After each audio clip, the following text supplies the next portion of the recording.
I feel responsible. You know, knowledge brings responsibility. So it is not really something that I do in order to get Chinese citizenship or in order to be decorated by. No, it's when I am convinced that China is doing great things for the world, it is my duty to come and to support China. That's what I'm doing, because if I don't do it, I'm a liar. With a calling to fight against Western imperialism and to document the sufferings of mankind, Andrew has done many things. He has traveled to more than 140 countries. Culturally, I feel very close to Russia. Otherwise, I'm a world citizen, or more precisely, what they call in Cuba an internationalist. He has published around 20 books, both fiction and non-fiction, including bestseller Exposing Lies of the Empire. He has spoken at many institutions and universities, as well as being interviewed by different programs. I grew up in Eastern Europe, was born in Soviet Union, lived in Czechoslovakia, then in New York City where I studied film. Since then, all over the world, basically in Africa, in Asia Pacific, Oceania, which is South Pacific, and on many occasions in Latin America. Andrew has been through a lot of war zones and conflicts in many parts of the world, but he still insisted this meaningful duty and continued to fight. I'm fighting against anything that could be described as an imperialism, as something that is overthrowing people's governments, forcing the ideology on people, basically what the West is doing already for decades and centuries, through its colonialist and then imperialist domination of the world. So I go everywhere where the countries are being destroyed, where the countries are being attacked by the West. In 1996, when I was working in occupied East Timor, occupied by Indonesia, there was a town called Ermera. It's where Indonesian military arrested all men and boys, and then they raped all women, from babies to like 90 years old grandmothers. They raped them basically to scare the population. And I was there filming, and then they found out that I was there, the Indonesian military. So they dragged me to the intelligence office and they hanged me from the ceiling and they tortured me for some 24 hours until I couldn't use my left arm for about 1 year. After I was released, I went to Japan and they tried to save my arm, and it's working now, but for 1 year I couldn't move it. It was totally blue, my half of the body. The latest film about Indonesia and destruction of the country after 1965 US-backed coup, which is called Downfall.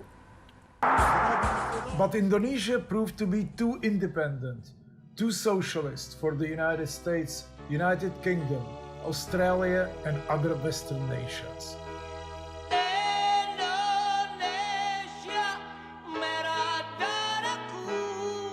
A film that took 15 years to complete. I was many times under shelling, under attacks. I was condemned to death twice. Once in Peru during the Civil War. I don't know, I mean, if you look at my body, it's full of scars. And very often I get myself to the very dangerous situations. Like in Afghanistan, I was staying in the Intercontinental Hotel always. It's just a name, Intercontinental. Actually, it's a skeleton of what it used to be.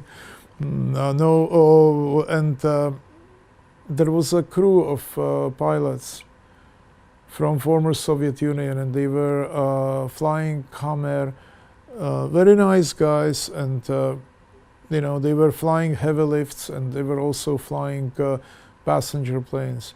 And once I left Kabul, and a few days later, the Terrorists took over a hotel and they executed all of them at the breakfast table where I was sitting with them every day, and it was just a few days after I left. So of course, if I would be there, I would be gone as well.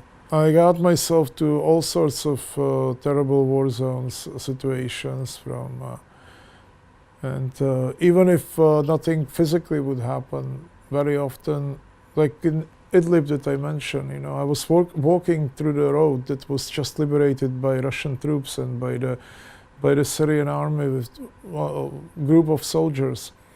And we were talking about how the occupation by ISIS really was, and we visited villages, talked to villagers. And suddenly one of the soldiers stopped and he said, "Oh, actually, you should be a bit careful because this stretch is when my brother got blown up the day before yesterday."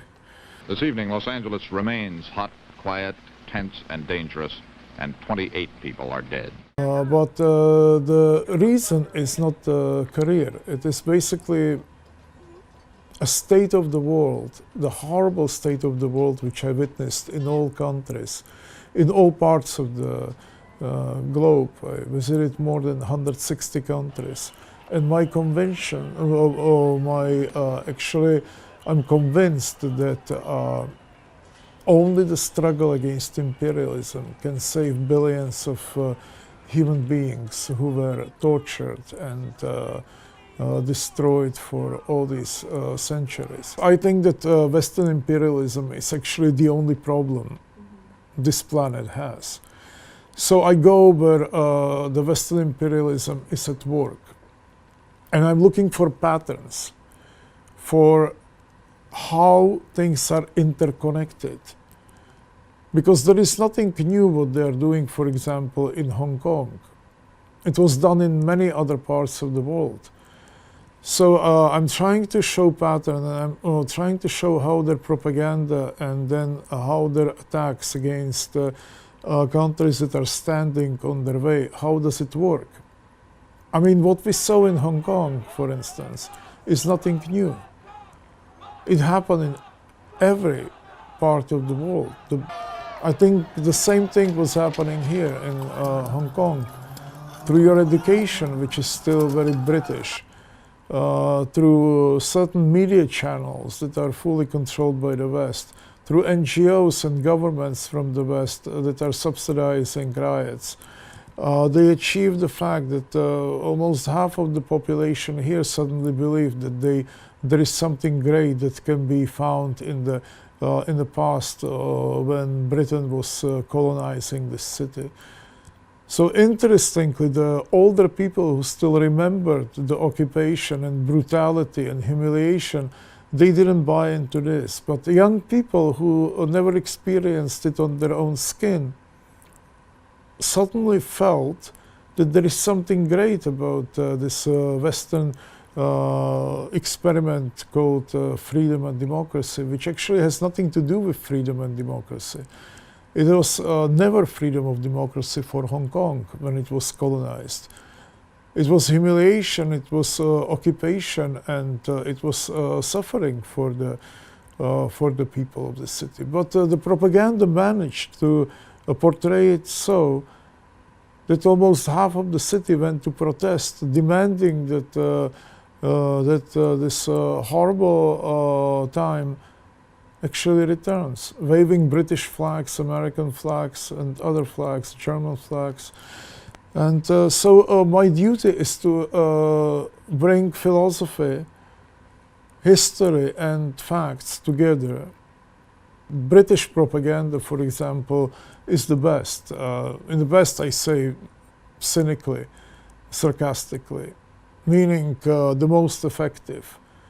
You know, if you look at the map of the world 100 years ago, you would see how almost entire planet was colonized by Europe, and increasingly then already by the United States. And they knew already then how to maintain their power and how to brainwash their people, even people they were occupying, to believing that they are actually not raping them, they are liberating them. when we have the new locomotives from China, I'm among the few people who are going to drive about it. They felt so good. They could go all over our neighborhood telling people. China, under the leadership of the Communist Party, is actually one of the most progressive countries on earth. It pulled out hundreds of millions of people out of poverty. Their city planning is just brilliant. It serves the people very well. There are mistakes, but mistakes are being addressed. Also, the history of China here in Hong Kong is taught in a very bizarre way, including things like Chinese famine. It is blamed on the Communist Party, everything. It is not actually blamed on the Japanese occupation, which disrupted the food distribution all over China, food distribution that has basis on millennia already. I believe, after seeing the whole planet, that if Chinese experiment, if Chinese system collapses, the whole world will collapse. This is the last hope we have as a humanity. What did the West do in Africa? I lived in Africa for 5 years. Before China came, people there were robbed of absolutely everything. The Western colonialists didn't build anything. Few railroads that were in total decay. Not even schools, decent schools or medical posts. China came and it started to work with the local people, building roads, building railroads, building hospitals. You know, they got rid of malaria. Malaria in East Africa, where I lived. Malaria is a worse killer than AIDS. But it's not sexy, you know, as AIDS. So the West never touched malaria. China eradicated this in a good communist way. They came and they got rid of it in two years. Through building medical posts, bringing containers of medicine, and without much talking about it. I saw China building roads in Kenya. I talked with my friends and comrades in Kenya. We went to construction site to talk to the workers, African workers. They told me openly, they said Chinese are the first people who treat us like a human beings. If we break the equipment because we don't know how to use it, they sit down with us and they explain how to use it actually. They don't penalize us. They gave us 3 times higher salaries without us even asking than what we were making there if we worked for Germans or anybody else. And I have academics friends, and not only from China, academics friends from Australia or UK, who wrote books about this. And actually, this is known in many parts of the world that the famine in revolutionary China was not triggered by the Communist Party. It was triggered by the war, by the fact that the Japanese kidnapped the distribution system of food for their own militaristic interests. So all these things have to be revisited.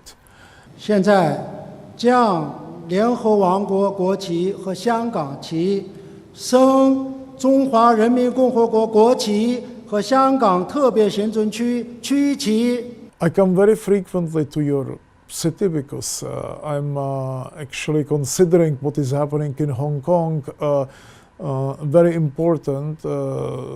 It is actually a battlefield between ideas, ideologies, between the Western imperialism and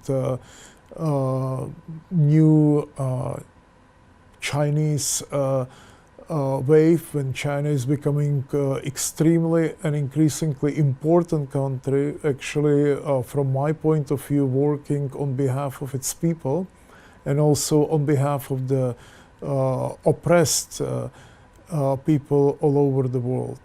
And instead of reporting as a journalist, which I don't consider, I don't like this word journalist, to show them philosophically, historically, and through the facts, what really happened to their city before, and what the West is trying to achieve here.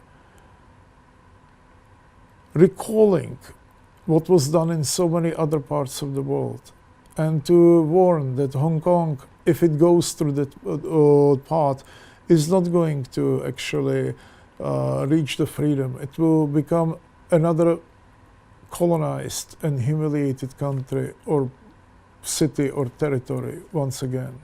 But they are not, for many reasons, because whenever they are visited or revisited, young people start protesting because they are getting funding from the cultural institutions in Europe or in the United States or directly from the embassies.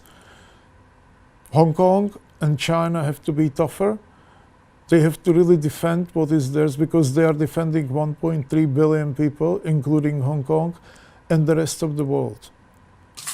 Injection inside or almost a cleaning, because you see it gets on the lungs and it does a tremendous number of the lungs. So it'd be interesting to check that. Earning good money. Now I'm subject to trying to find a job for $20 an hour. Nurse gently rebuked the protesters. So many of you don't have face masks and are standing shoulder to shoulder. Continues, these are voices of protest that will only grow in number. Response, the medical, scientific response was just brilliant, and it probably saved, again, thousands of lives.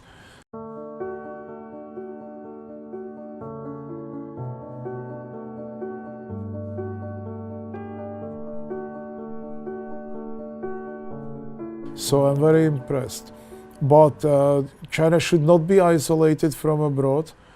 The racism that we saw in some countries, unfortunately, like the United States and even the Philippines, is totally uncalled for. We should really combat it because there is, and again, I'm not even going to repeat it here because it's so ridiculous and so malicious. In summary, again, China reacted in a very impressive way, and there is no reason to panic. We should all stick to preventive measures and cure the people who are affected. What Hong Kong rioters wanted to do is definitely not a solution.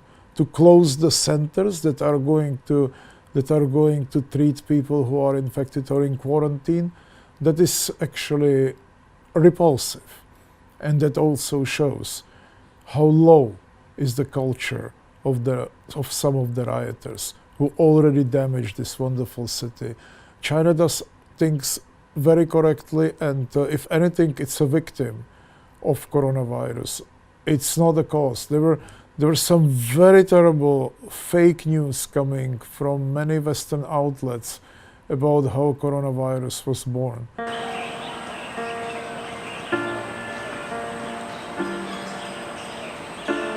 Look, the worst thing that can happen to you is that you will die. And I lived, I'm 56, and I lived maybe 15, 20 lifetimes already. And I enjoy my life tremendously.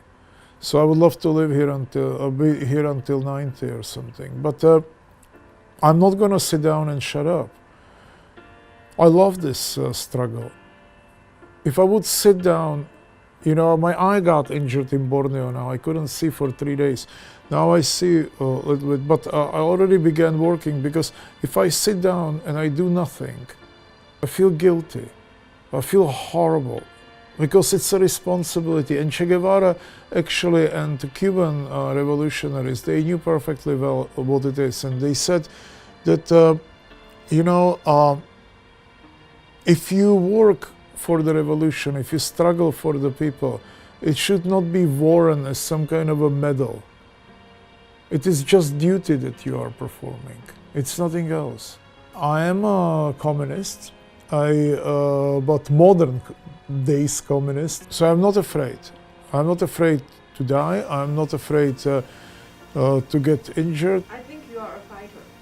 I am. Yeah. You know, if I describe what is happening in the world, I'm protecting in many ways millions of people, and I have to do it, because if I don't, I will just not be able to face the mirror in the morning. That's as simple as that.